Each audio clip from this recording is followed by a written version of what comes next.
The greatest mistake you get on Facebook is allow your Facebook come violation. Because the more they violation, carry shigine reduce. Let's set for example now. In any gafu green for yellow. Yellow abo sign in ego sin in violation. Eba na fukali abo na page quality. Iga na your Facebook page. Then jena more settings ya iga febe de page quality API aka. Onasha green, your man na your page no health, no in good health. Then onasha yellow, your man in violation. And violation can affect your page.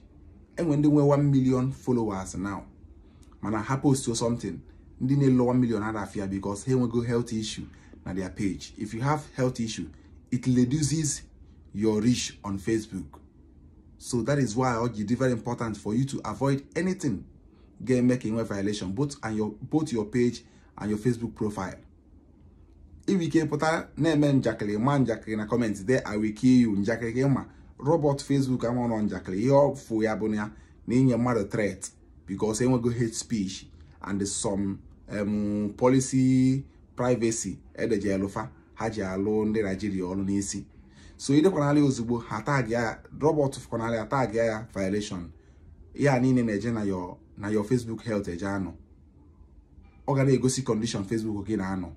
So he can make it avoid the abo. Anything able to say mad I will kill you or a bomb mad any threat of in your mad na Facebook is a violation and the once can sign a get out working with that violation, it will affect your page. Your photo na page nke page with the worst because nke page na no 1 year.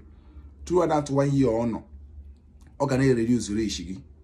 And if you stop posting entirely, self page you can no one is aware of this. So onya meka cover this thing now so that you will be aware of what is happening on Facebook.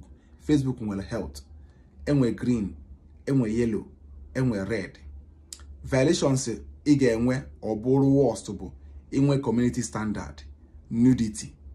Now with the worst. So ki feel na Facebook will beg anything on us all you post anyhow to sog. No, don't post anyhow.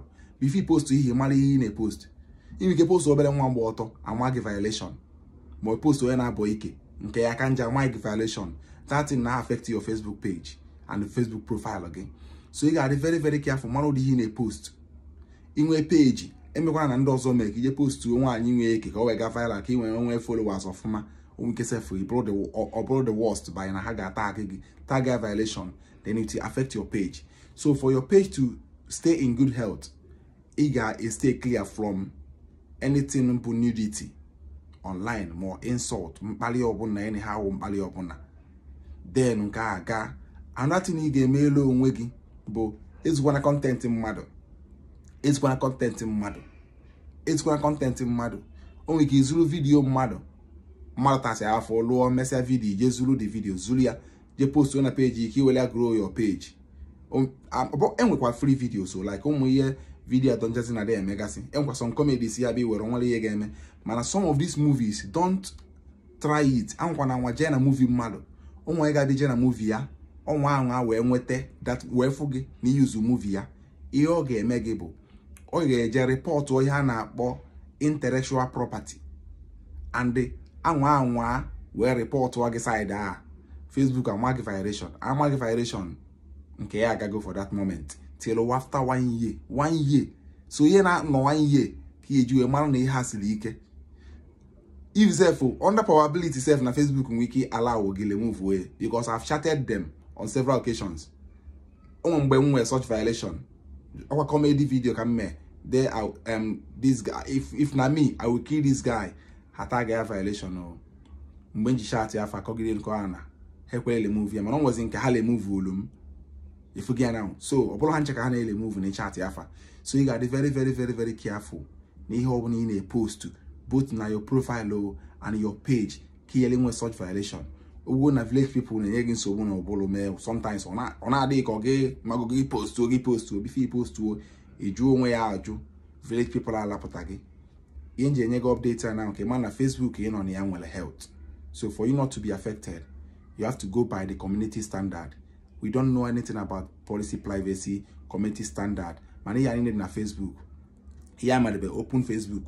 Name me on us all again. Or go community standard. Just like I got a phone. I had a go caution. Here start using phone. You want to pota.